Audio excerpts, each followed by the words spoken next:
Bonjour à tous, nous sommes vendredi 8 mars 2023 et aujourd'hui, hier il y avait des news sur la Warhammer Community qui concerne la Black Library. Souvenez-vous, il y a quelques jours, on vous avait proposé de voter pour votre livre préféré de l'année 2023. Eh bien, les résultats sont tombés et il y a un résultat qui n'est pas une surprise et en même temps un petit coup de gueule de ma part. Alors on va voir ça tout de suite. Numéro 10, Cypher. Bon, Cypher qui est précommandable en français et qui va arriver bientôt en sortie. Donc les Français n'ont pas voté pour celui-ci. Donc les sorties anglaises et les sorties françaises, il faut savoir que c'est pas les mêmes. Hein. Il y a des choses qui sortent beaucoup plus en amont en Angleterre ou dans d'autres pays et en français après. Pourquoi ? Eh bien parce que les livres sont édités en première main en langue anglaise. Donc on peut les fournir aux Anglais, on peut les fournir aux Américains et à tous les pays anglophones. Et ensuite, il y a les traductions qui passent par là. C'est-à-dire qu'après, on a les autres gros marchés qui arrivent, c'est-à-dire la France, l'Allemagne, et puis le Japon peut-être, les autres pays. Donc, certains des livres ne sont pas sortis encore en français ou pas sortis du tout.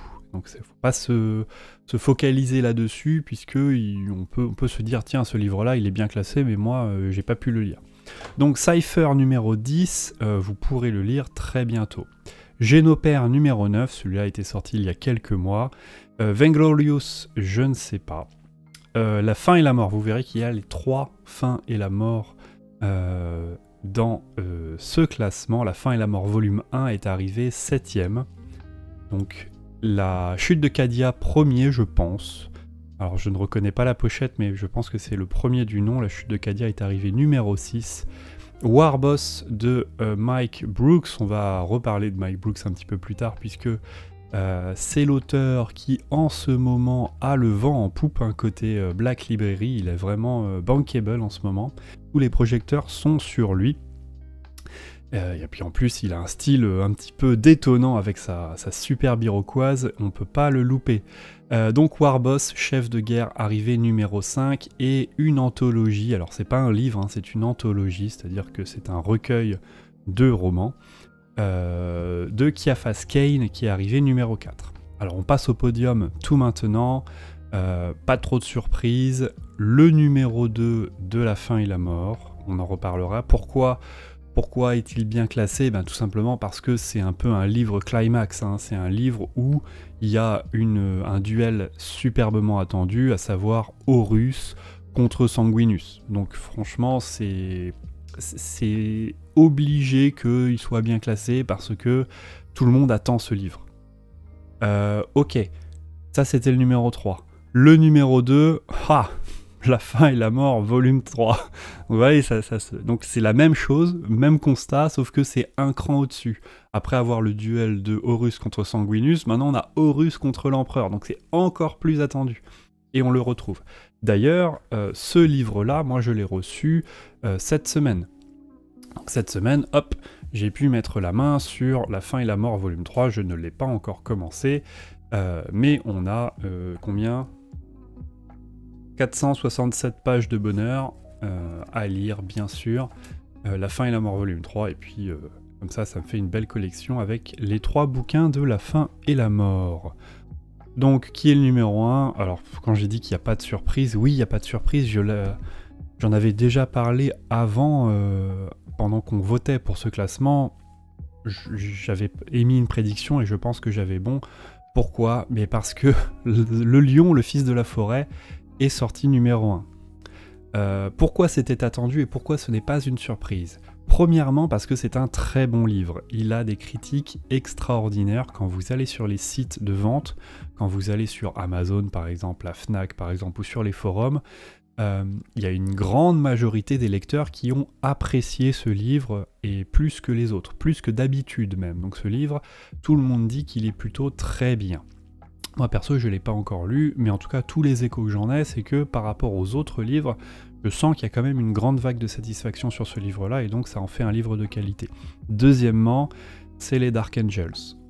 Donc on est sur un chapitre Space Marine ultra populaire, donc c'est vraiment un chapitre qui est vraiment mainstream populaire, c'est-à-dire que c'est le plus grand nombre qui aime les Dark Angels, donc les Space Marines verts.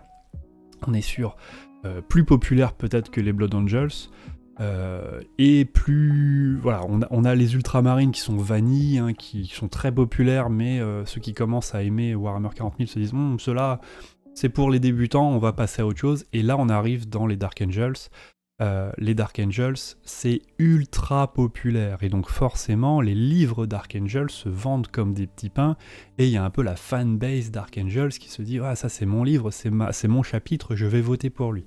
Voilà pourquoi aussi il arrive en numéro 1. Deuxième raison. Troisième raison aussi, on est sur un arc aujourd'hui Dark Angels. Hein. Il faut savoir que entre la sortie de Cypher et avant la sortie du Lion, le codex qui vient de sortir des Dark Angels, la refonte de certaines figurines Dark Angels, on est dans un moment de quelques mois où les Dark Angels sont sur le devant de la scène. Donc on est sur une exposition supplémentaire qui peut aussi expliquer le fait que les gens pensent plus aux Dark Angels qu'à autre chose. Donc le Lion, totalement mérité et totalement prévisible, ce classement numéro 1, puisque c'est un très bon livre sur un chapitre très très populaire, et donc voilà, les planètes se sont alignées pour qu'on ait un vainqueur. Lorsqu'on regarde le classement dans son entièreté, on peut voir deux choses qui sautent aux yeux tout de suite. L'univers de Warhammer 40 000, 30 000 est omniprésent, c'est-à-dire qu'il n'y a que ça. On a du Warhammer 40 000, on a du Warhammer 30 000, c'est-à-dire de l'hérésie d'Horus, et on a zéro autre univers, c'est-à-dire qu'il n'y a pas de livre Age of Sigmar, il n'y a pas de livre The Old World, il n'y a pas de livre d'autres jeux de Warhammer, et donc ça fait un peu grincer des dents parce que on se dit mince, Warhammer, c'est-à-dire Games Workshop, fait une erreur là-dedans en ne mettant en avant que un univers, puisque oui, pour moi, l'univers Warhammer 40 000 et l'univers Warhammer 30 000 Horus Heresy, c'est la même chose, c'est le même univers, c'est juste deux moments différents dans l'histoire, mais c'est la même chose. On va retrouver des mêmes personnages, on va retrouver certains chapitres qui sont les mêmes, enfin en tout cas l'évolution de certains chapitres. Donc pour moi c'est le même univers, il faut pas... c'est peut-être deux jeux avec des règles différentes, mais l'univers c'est le même. Et donc on peut regretter l'absence de la franchise Warhammer et Age of Sigmar dans ce classement, mais il peut y avoir des explications. Alors, première explication pour moi, c'est la surexposition de Warhammer 40 000 par rapport à Age of Sigmar. Il faut savoir que on est dans une période où se vend beaucoup plus de Warhammer 40 000, et ça c'est depuis de nombreuses années, par rapport à Warhammer Age of Sigmar et avant même Warhammer classique. Et donc on a beaucoup plus de gens qui vont donner leur avis sur Warhammer 40 000 par rapport à Age of Sigmar. Il faut, pour cela, moi j'en prends cause, si vous regardez cette vidéo, c'est que vous regardez YouTube, et si vous regardez YouTube, vous connaissez les YouTubeurs qui parlent de Warhammer, eh bien il y en a beaucoup plus qui vont vous parler de Warhammer 40 000 que ceux qui vont vous parler de Warhammer Age of Sigmar. Pourquoi ? Tout simplement parce que en ce moment c'est plus populaire. Peut-être que si la popularité change, ces gens-là vont changer aussi pour suivre le vent. Mais en tout cas, en ce moment, il y a un arc qui dure depuis beaucoup d'années, Warhammer 40 000 en avant. Et donc on le retrouve surexposé. La deuxième cause, ça peut être que, alors je ne sais pas, j'ai pas lu tous les livres, mais il se peut qu'il n'y ait pas de bons livres Age of Sigmar. C'est peut-être une hypothèse de dire, tiens, on a tous ces livres-là, il y en a certains qui sont très bien, et peut-être que les opus qui sont sortis de Age of Sigmar n'arrivent pas à la cheville de ceux-là.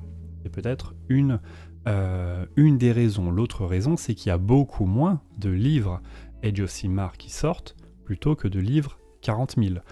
Ça, vous pouvez le voir en anglais, mais aussi d'autant plus en français. Les traductions des livres Age of Sigmar en français, il y en a très très peu, et on a vite le full set, quoi. Mais alors que sur les livres en anglais Et en Warhammer 40 000, il y en a énormément, et donc forcément, statistiquement, on peut se dire, il y a plus de chances qu'il y ait des bons livres du côté de 40 000 que du côté d'Age of Sigmar, parce qu'il y en a beaucoup, beaucoup plus. Troisièmement, les auteurs. Les auteurs, est-ce que les auteurs sont répartis de manière voulue par Games entre Age of Sigmar et 40 000, ou en fonction de leurs affinités en tout cas, peut-être que sur 40 000, on met beaucoup plus d'auteurs de qualité, sachant qu'on vient de terminer un arc extraordinaire de Horus Heresy, c'est-à-dire que la grosse actualité de Warhammer 40 000, c'était Horus Heresy, ce qui nous a tenu en haleine pendant des années là, c'était l'hérésie d'Horus, ça a été mis en avant, c'était vraiment le côté phare. On va voir débarquer cet été peut-être la version 4 de Age of Sigmar, il y aura certainement un bouquin qui va sortir avec, et peut-être que à ce moment-là, c'est-à-dire qu'on change d'arc, c'est-à-dire que là on est en train de clôturer Horus Heresy, La fin et la mort volume 3 vient de sortir, ça va continuer encore un peu, confère ma vidéo sur la grande purge, la grande chasse qui va arriver derrière, mais ça tombe bien parce que on arrive au printemps, on clôture l'Horus Heresy, et en été, on ouvre une nouvelle saison, une nouvelle version de Age of Sigmar, ça peut peut-être venir en avant. En tout cas, tout ça pour vous dire que 0 livre Warhammer, 0 livre The Old World, 0 livre Age of Sigmar dans ce classement des 10 meilleurs livres. La dernière chose, c'est-à-dire la dernière explication que je peux mettre en avant là-dessus, c'est que les gens ont voté de manière fanbase. Ont voté de manière moi j'aime les Dark Angels, je vote pour les romans Dark Angels. Moi j'aime ceci, je vote pour cela. En tout cas, la bonne explication, c'est que les gens ont beaucoup plus eu accès aux livres 40 000, ont beaucoup plus lu les livres 40 000 que les livres Age of Sigmar, et donc ils ont voté pour ce qu'ils ont lu, tout simplement. Si vous n'avez pas lu un livre, vous n'allez pas voter pour ce livre, et donc forcément, si vous n'avez pas lu le dernier livre Age of Sigmar, vous n'allez pas voter pour. Et donc, ça peut expliquer un petit peu ce classement-là que j'estime être sans surprise, sur représentation des 3 derniers bouquins de l'hérésie d'Horus, et puis le très attendu, très connu et très félicité, Lion, le fils de la forêt. On continue les news avec Warhammer qui nous dit comment se déroule la croisade à 2 queues dans le tome 5 de Dawnbringer. Vous savez que sur ma chaîne, tous les jours à midi, on lit l'intégralité du fluff Warhammer Age of Sigmar, et en ce moment on est en train de lire les croisades Zéophore. Nous en sommes au livre 4, donc tous les jours à midi vous trouvez une lecture de ce fluff là. Et on est en train, du côté de Games Workshop, de Warhammer Community, de nous teaser la sortie du bouquin 5 qui sera en précommande dès demain. Dès demain, vous pourrez précommander votre livre Dawnbringer, livre 5, Shadow of the Crown, et vous le recevrez dans 2 semaines. Moi, c'est ce que je vais faire demain. Petit point d'ailleurs, demain, ça c'est toutes les précos de demain, et du côté de la Black Library, demain on a Calicentol qui vraisemblablement ne sera que en anglais. Donc malheureusement pour nous, d'ailleurs je viens de faire un petit monologue sur Age of Sigmar et sur la sous-représentation d'Age of Sigmar sur nos bibliothèques françaises. Et voilà, on sort un nouveau livre Age of Sigmar, Calicentol, duo bien connu, duo mis en avant par Games Workshop, duo présent dans la série animée. C'est pas écrit que c'est en français, donc c'est pas sûr que ce soit en français. Donc c'est un loupé encore une fois pour moi, pour Games, de dire voilà, vous sortez des livres, sortez-les en français. Et ensuite on a Assassin's Faiseur de Roi qui lui sort en français, c'est du 40 000 donc ça sort en français. Lui je l'ai préco parce que la faction des assassins de l'Imperium c'est super cool, donc lui je l'ai préco, je l'ai préco déjà depuis des semaines et des semaines, et je l'aurai dès qu'il sortira. Et ensuite ça c'est la chute de Cadia en allemand, et un omnibus, l'omnibus 13 en allemand, je crois.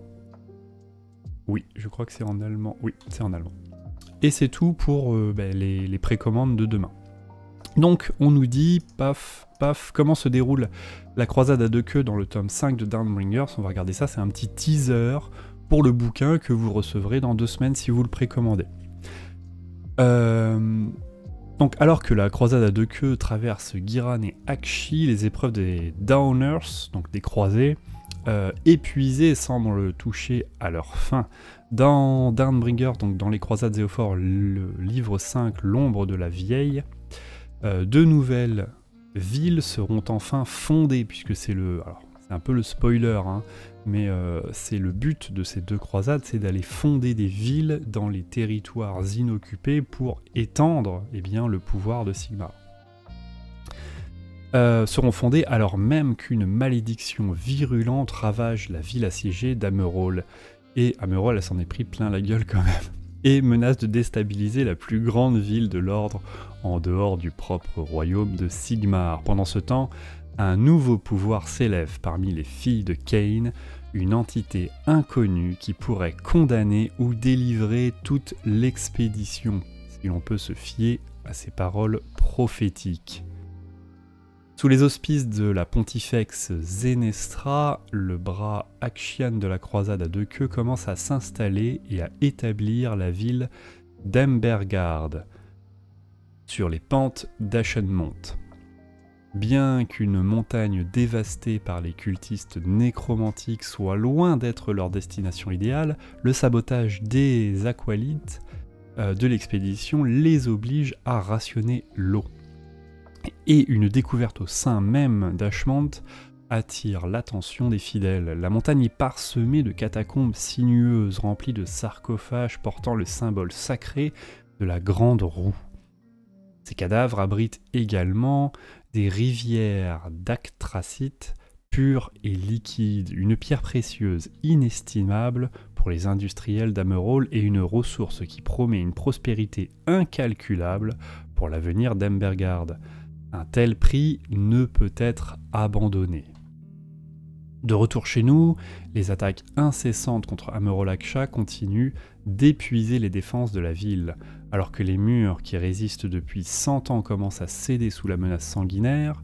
Même si les murs perdurent, un sinistre complot se déroule à l'intérieur de la ville qui pourrait la transformer en un charnier de sauvagerie macabre. Le chasseur de sorcières Anivertol et son partenaire Armand Callis, donc on en a parlé là, Callis et Tol, ils sont là. Et donc ça se passe, les livres se passent aussi, les livres qui sortent de la Black Library se passent également à l'intérieur de l'histoire des croisades Zéophore, et ça c'est plutôt cool. Mais si ça sortait en français, ça serait encore plus cool, mais c'est plutôt cool. Donc vous avez des histoires dans l'histoire. Ça c'est vraiment cool. Ont découvert la malédiction King's Blood, donc propagée par des tonneaux contaminés de vin miraculeux. Donc ça c'est les Flesh Eater Courts. Le seul espoir d'arrêter sa propagation réside dans une bande de compagnons divers qui se forgent au plus profond du quartier criminel de Cinderfall à la recherche de la source de la malédiction. Vont-ils réussir ? Eh bien, ils s'appellent les Sauveurs de Cinderfall. Essayez de ne pas trop y lire, ça veut dire essayer de ne pas prendre trop ça pour une indication. Les Sauveurs de Cinderfall, à voir est-ce qu'ils vont sauver Cinderfall. Les débuts prometteurs d'Embergard sont rapidement bouleversés alors que les groupes de prospection découvrent une immense porte vers le royaume de la mort au sein du noyau creux d'Ashmont. De ce portail surgit une énorme armée de guerre Nighthaunt, dirigée par nul autre que Rekenor le Grimhailer, avec les yeux creux fermement fixés sur la ville naissante de Sigmar. Ailleurs, dans le royaume de la vie, l'autre bras de la croisade à 2 queues vient tout juste d'échapper des terres ensanglantées du Shoran, le Mortarque de l'illusion. La maréchale Issilla Torian pousse son expédition battue à avancer tandis que les sbires du roi Carion s'en prennent à leurs talons, efforçant de mettre de la distance entre les croisés et la cour du roi de l'été. Dans les plaines pluvieuses de Verdia, l'expédition Ghiran s'apprête à fonder la ville de Verdigris, alors qu'il prépare à affronter les Krull Boys, les Edonites et d'autres démons qui infestent la région, la folie des Flesh Eater Courts ne s'arrête pas. Ils ne sont pas aussi loin derrière eux qu'ils aimeraient le penser. Une fois Amerol encerclé, l'aide devra venir d'un endroit inattendu, comme une prophétesse elfique, ailée au dessein mystérieux pour les fidèles de Sigmar. Cette prophétesse, c'est tout simplement Madame Gros Cheveux qui est là. Je pense. En tout cas. Blablabla. Deux uniques volets de la croisade ont encore de nombreuses épreuves devant eux avant la fin de leur voyage, mais une chose est sûre, 2 villes se lèveront, mais une tombera avant la fin. Assurez-vous d'être au courant des dernières nouveautés en commandant machin bitume. Vous le savez, donc en gros c'est la grosse merde, et on a un nouveau personnage qui arrive et qui va soit être un personnage prophétique sauveur, soit être un personnage prophétique qui fout la merde, et ça c'est plutôt cool. On verra bien, enfin c'est pas cool qu'il foute la merde, mais c'est plutôt cool de se laisser dans cette suspension de on ne sait pas ce qui va se passer. Est-ce que c'est une sauveuse? Est-ce que c'est quelqu'un qui va foutre la merde? Et bien tout ça on le découvrira des réceptions de ce livre. Faut savoir que moi je vais le recevoir dans 2 semaines et on commencera la lecture sur la chaîne tous les jours à midi dans 2 semaines pour faire suivre au livre 4 qu'on est en train de lire tout de suite. Voilà ce qu'on peut vous dire. J'ai ma voix qui commence à partir. Voilà ce qu'on peut vous dire sur les news de la Black Library du moment. Je vous rappelle que le livre de l'année 2023, c'est Le Lion, le fils de la forêt. Excellent livre, salué par toutes les critiques. Si vous ne l'avez pas encore trouvé, eh bien, allez le chercher. Et puis, dans 2 semaines, la sortie du livre 5, des croisades Zéophore. Demain est aussi commandable Assassinorum en français, ça c'est sûr. Et puis, tous les jours, on se retrouve à midi sur la chaîne pour la lecture intégrale du fluff Age of Sigmar. Nous en sommes aux croisades Zéophore, c'est-à-dire le fluff V3. Mais comme j'aime pas faire les choses dans l'ordre, et bien après tout cela, nous passerons au fluff V1, puisque j'ai le livre de base et tous les livres suppléments de fin de saison, c'est-à-dire que c'est un petit peu l'équivalent des croisades Zéophore, mais pour la V1, et j'ai exactement la même chose pour la V2, c'est-à-dire le livre de base et les suppléments de fin de saison. Et donc, dans tous ces livres-là, il y a des pages et des pages et des dizaines de pages de fluff, et donc on va tout se faire ensemble, tous les jours à midi, c'est pas compliqué. Tous les jours à midi, vous avez votre petit rendez-vous, 1 quart d'heure, 20 minutes de fluff, et puis on avance petit à petit, et ça va nous mener vers l'intégralité des croisades du fluff Age of Sigmar. Et cet été sortira la V4 avec un nouveau livre, et on le lira encore ensemble, on lira ce nouveau fluff qui fera suite à ces croisades Zéophore. Le livre 5, je ne sais pas si ce sera le dernier, ou s'il y aura un livre 6 derrière. En tout cas, moi j'ai pas la news là-dessus. 5 livres, ça commence à être beaucoup, puisque les derniers, quand vous avez la V1, il y avait que 4 livres, alors c'était des livres plutôt fat, mais il y en avait que 4, et la V2, il y avait que 4 livres également. Là on a 5 livres, peut-être 6, on verra. En tout cas, on le découvrira ensemble tous les jours à midi. Et puis tous les jours, dès qu'il y a une nouvelle sur la Black Library, on se donne rendez-vous. Bonne journée, bon week-end, à plus.